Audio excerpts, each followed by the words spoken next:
All right, boys. So today we're hitting some legs, and we're starting our progressive overload on every day, which means we're trying to increase by 1 rep or 1 pound on 1 movement each day. On leg press, on hack squat, we're trying to go up to 7 plates. So yeah, I've never been up there before, so the goal is 7 plates on there. For chest day, bench, we're trying to hit a 405 bench, and then on deadlift, I'm trying to hit a 7-plate deadlift as well. So that will be the progressive overload movements.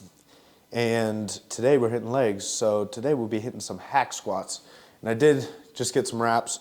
I've never used them before, but my knees were starting to bug me a little bit, so figured I'd add something in to help out with that, especially as we're getting strength, because that can fuck your joints. So, let's go fuck this up.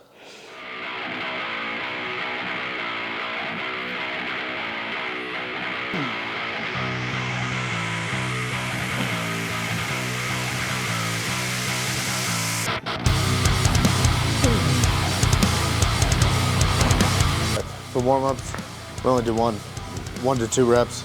For the first couple plates, maybe 3 or 4 reps, but I just like to get the nervous system stimulated to lift the weight, and then my body's ready to lift. A lot of people do like fucking 20 reps for a warm-up. The muscle's gonna tear with or without blood in it.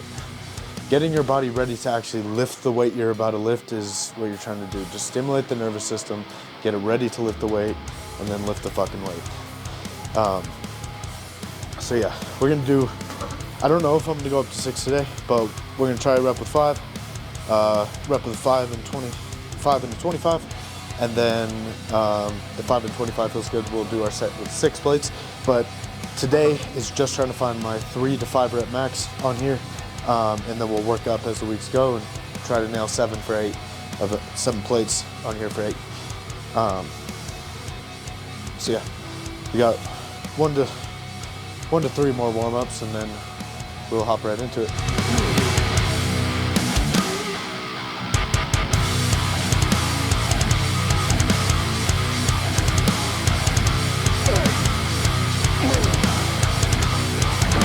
Hit that for 8.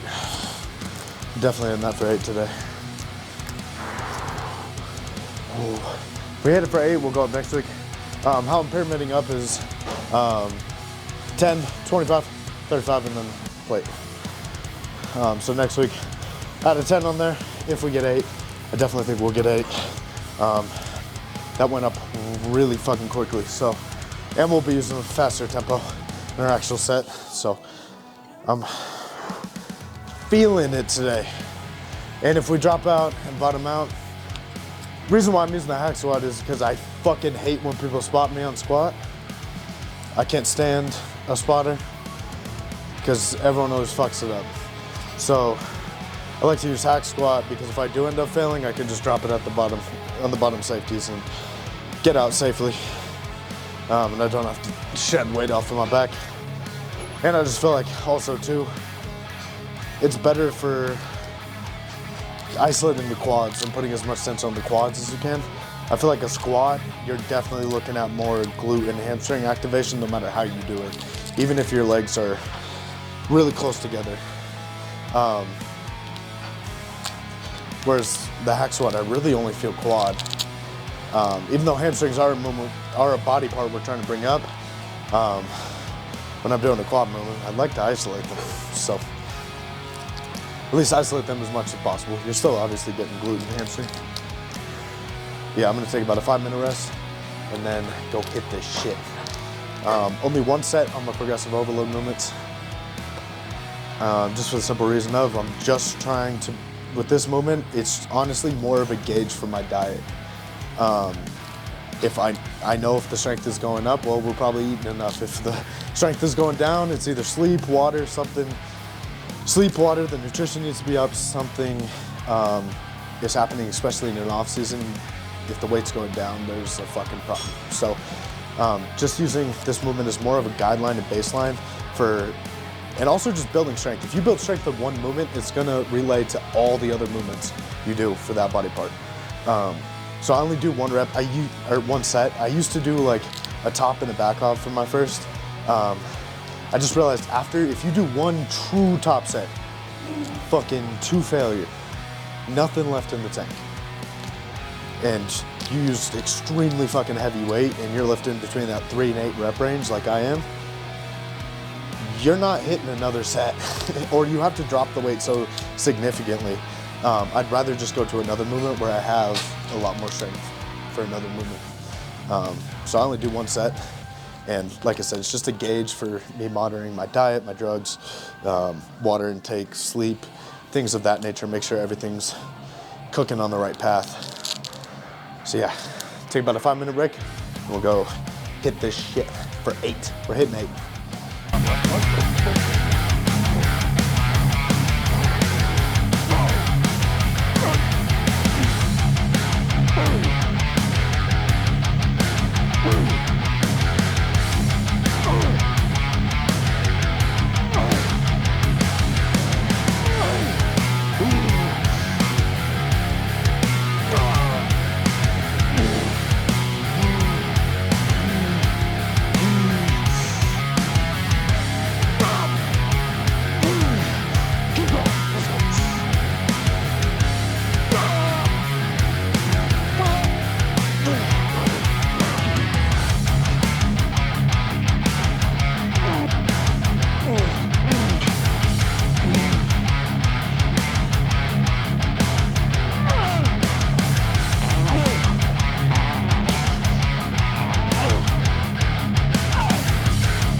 Holy fuck. So, look, that's only 2 sets. 1 set per exercise. And I'm fucked. I wanna know if you're taking sets to the max I can go. So we can do 2 sets. 2 sets, that's all. And you're dripping in sweat. You feel like you wanna fucking puke. So, 1 set per body part has always worked best for me personally. I just can't get that same intensity with multiple sets. Like, you know this is the only set that you're gonna get any progress out of. This is the only set you're going to do. You have to give it your all. You have to literally squeeze the orange of all of its juices in that set. Otherwise, you ain't getting shit. And when you only do 5 movements, you're just not gonna get anything, out of 1 set. That means you only did 4 sets. 4 sets in a workout you actually got something out of. That's only if you miss 1. So I like 1 set. Puts you in that mindset of, I have to fucking succeed and I have to get every last drop out of the set. And it just brings a whole new intensity. It also makes you go so fucking heavy where you're scared to get up under the weight. Like, I mean, 9, 10, 14 plates on the leg press. When I got up under it, I was like, oh fuck, this is gonna crush me. I'm not gonna be able to get through this. And then you do. You get this euphoric feeling. So yeah, Let's go hit some hammies. Let's go.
Fuck. Whew. We stuck very low. I never extended. I just got in that set place where I felt a deep connection all the way up into my thigh. The like highest my quad goes. And then also, since I did that, I also loaded the hamstrings as well. And I just kept there, just very short range of motion, bouncing up and down out of that hole. Number one, that's where you're gonna get the most stretch. Number two, that's where the most tension is on the muscle.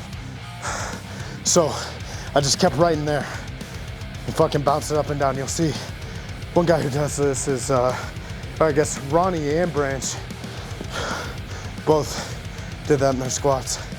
And it might not look like you're doing much because you're doing such short ranges of motion, but fucking try it and your quads, your hamstrings, your ass, everything fucked. All right, so I did not take that set to the max. I could have definitely stopped early.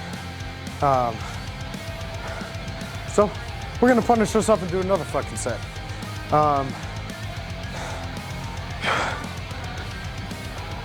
I definitely notice when you do this type of training program, when you're doing that one set to failure, like I was explaining earlier, you mess up one set in this training program, you're not growing at all from one of the exercises. See, I think the benefit of doing a higher volume program is, let's say you were to do 4 sets. You took one to absolute failure, or maybe you took all the sets to below failure. Now you've done, though, let's just say we're doing 20 reps. Now you've done 80 reps on the back. Let's just say you were doing lat pull down on the back. Versus if you were to do a 1 set program and you were to do that same 20 rep set for just 1 set, you wouldn't grow. But I think the benefit of having a higher volume program is, and I hate to say this, but it's just, you don't have to train as hard. You don't have to train as heavy, which I guess for some people is okay. I like to train extremely fucking heavy and take every set to the max I can. You know, I think that if you're truly trying to achieve a goal, you're trying to give 100%, and if you're not doing that, then why the fuck are you in here? You gotta train to your max, the absolute best of your ability, and I think you should try to do that in every aspect of life, not just the gym. But I think a lot of people, they come in the gym and their mind actually gets weaker when they're in here because they learn, oh shit, I can just do a little bit of this and a little bit of that, and I don't have to take it to failure. Fuck no. What are you doing? The gym is the best mental strengthening tool if you use it correctly. It's getting in a set where you feel like you're gonna fucking die and you're taking it past, 10 reps past where you thought you would have failed at. Or when your mind tells you to quit, you keep going. That's why the gym is important to regular people. And so I hate when I see people not training to their max, which I totally understand that some people, this is their social outing. You know, some people just come here and they like to talk to the people around, but I mean, truthfully, especially if you're young, like, you got a lot of potential to show in the world. And that doesn't just, like I said, it's not just the gym, but it's everything else in life. If you want to be an accountant, if you want to be a lawyer, if you want to be a doctor, whatever you want to be, there's going to be times where you have to push past the time where you want to quit. And if you come in here and you train like a fucking pussy, what you're training your mind to do is quit when your body tells you. It's quit when your mind wants to and not quit when you're done. Quit when you're done. And also, like I just said, I didn't take that set to complete failure, so I'm gonna go do another one. So I'm gonna punish myself. It was supposed to be a 1 rep set. But, I mean a one set to failure and that's it, then we're done. Instead, I took it to less than failure. Now we're gonna punish ourselves and I'm not gonna stop until I'm done. I think that's where you can really get benefit out of the gym. And a lot of people don't use the gym for that benefit. You know, a lot of people just come in here and talk, which is cool, but I mean, aren't you trying to, like, you know, get a better body than everyone else? What's the point of being in the fucking gym? All right, let's hit another fucking set.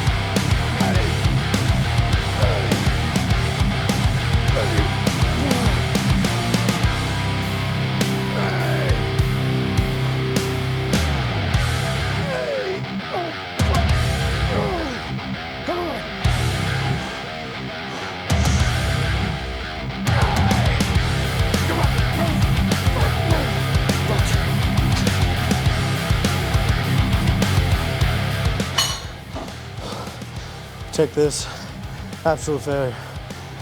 Can't do anymore. We just have calves and we're out of here. If I don't take this set to absolute failure, we're gonna throw 315 back on that fucking bar. I left it up there, but if I don't hit failure with this, and we don't truly get what 1 set can get out of this, I'm going back to that squat rack. We're gonna do another 3-plate squat. So, basically, I'm just giving myself some motivation to fuck this up. Let's go.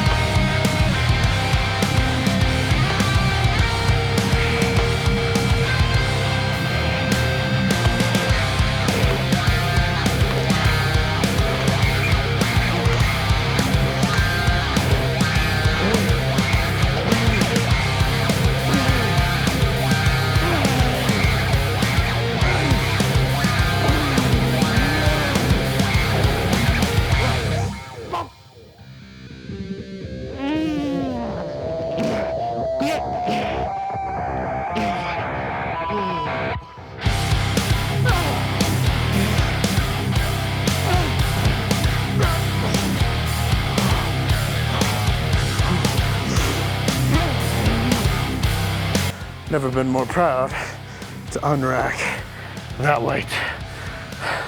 Never been more proud. Whew, did good on that side. So now just got some cavos and then we are outro. And we have 2 training sessions today. So lots of insulin, carbs, protein, you know, just nutrition.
All right, so that wraps up the fucking workout, and holy shit, my legs are fried and I cannot talk or think or something. I don't fucking know.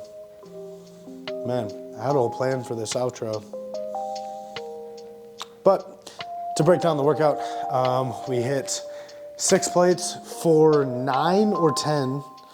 So next week we'll go up. Again, we're trying to find the progressive overload weight to start off with all my movements. So in the next upcoming videos, you're gonna see, in probably the next week, 2 weeks, you're just gonna see me trying to find my 3 to 5 rep max on my progressive overload movements. And I think it's very important too, when you start a progressive overload phase, not to start out too heavy. A lot of times people try to progressive overload and they start out with their 1 rep max. And when you start out with your 1 rep max, the likelihood of you 1 rep maxing 1 week, and then the next week you're trying to up it by a rep, the likelihood of you fucking doing that is almost zilch. Like, you have to start off with at least a weight you can do multiple reps for in good enough form. And also too, with progressive overload, a lot of people think it's like just 1 more rep or 1 more pound than you did last week. It's not. It's 1 more rep, 1 more pound, or better form from the week prior. So let's say you're progressive overloading on squat and you hit 6 plates for 9 and you don't really want to go above that weight. You're like, yeah, I don't think going up to 7 plates is going to be beneficial for bodybuilding. And you're like, okay, so how do I improve on this movement? One, you could change the form and do a whole nother progressive overload, or you could stick to that same form. Just next week, so you hit 6 plates for 9. Go back, watch the video of you doing that set, and notice, oh shit, I was doing 1 second, I was doing like 1, maybe half second negatives. I was going very fast. Now this week, I'm gonna try to hit it for 2 second negatives, see how far I get. And then you go to do it the next week and you're like, oh shit, I gotta drop all the way down to 5 1/4. So even though you drop the weight, you're still improving because the form got increased massively. So progressive overload doesn't always have to be 1 more rep or 1 more pound. Progressive overload simply means you're doing one thing better than you did the week prior.